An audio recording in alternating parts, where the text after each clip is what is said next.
Bible prophecy is truly unfolding. There is nothing new under the sun when it comes to prophecy. The same lies the enemy told all the way back in the Garden of Eden are still coming to fruition today, still using the same lies. What this video is going to do is open your eyes a little bit to what is the plan of the enemy, and you'll see with plain sight exactly the lies he tells people. The elite and the World Economic Forum are all the plans laid out ahead of them. What I'll ask you to do, like always, is to watch it in full to get its full context, and remember, God's always in control.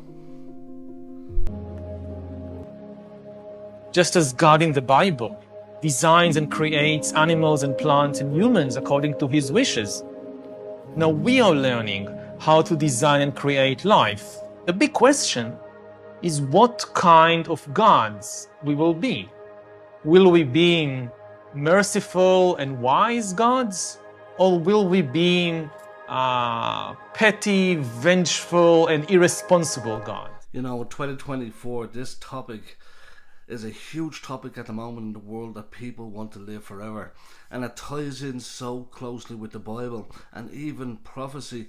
And we see today it's happening more than ever. And this man alone is one of the top executives in the World Economic Forum, and his whole theology based around that question is the same lie and deception that Satan said in the Garden of Eden. And today we're seeing it become more and more evident that people want this.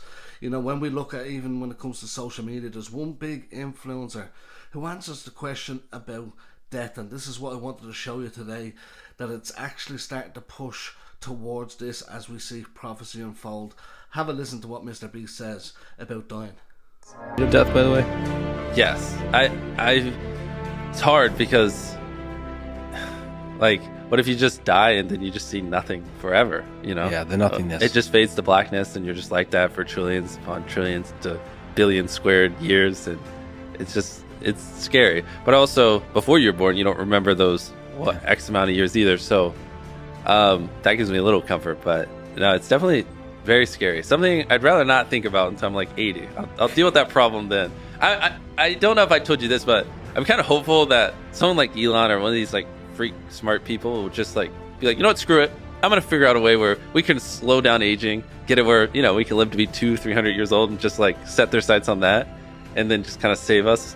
So it'd be really nice. It's almost absurd to think that in our lifetime they won't figure out a way to just even slightly slow down aging, where we could live to be 120 or 130, and then that extra time they won't figure out some way where we could live to be 200. Obviously not immortal, but I don't see how in my lifetime the life expectancy doesn't just expand. Well, it also could be that the immortality is achieved in the digital realm. It could be long after you're gone. There's a Mr. Beast run by a ChatGPT type system. Exactly. Yeah, that consumes everything I ever said, everything I ever wrote, and I don't want that. I want to live. One of you smart people out there, figure it out. I'll keep you entertained, but I need... This is a very hard question for people to answer about dying, what could happen, but also the steps that they want to take in order to be able to live longer or eternal. These are the same lies that were told to Eve by the serpent about knowledge and living. All of these lies that were told by the enemy, everything to deceive.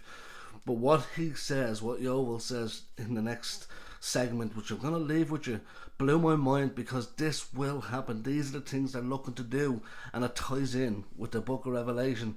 Till next time, God bless. For thousands of years, humans have imagined gods in a particular way. They ascribed particular abilities and qualities to gods. And we are here in a church, and the walls are full of these descriptions of what God can do.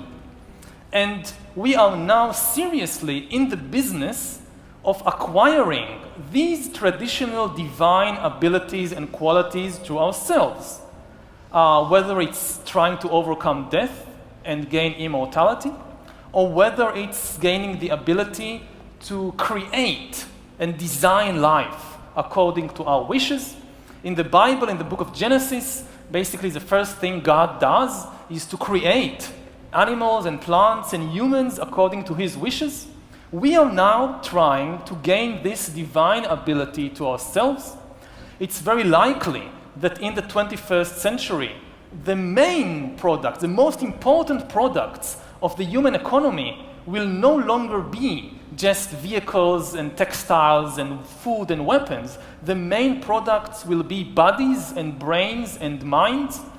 And in a way, we are even reaching beyond what ancient religions ascribed to the gods.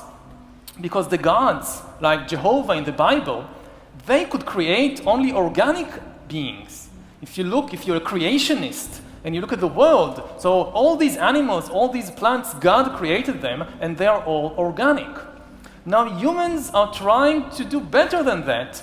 We will not just gain the ability to create these organic beings that's been around for 4 billion years. We are in the process of learning how to create the first inorganic entities, inorganic beings, like artificial intelligence, that ever existed.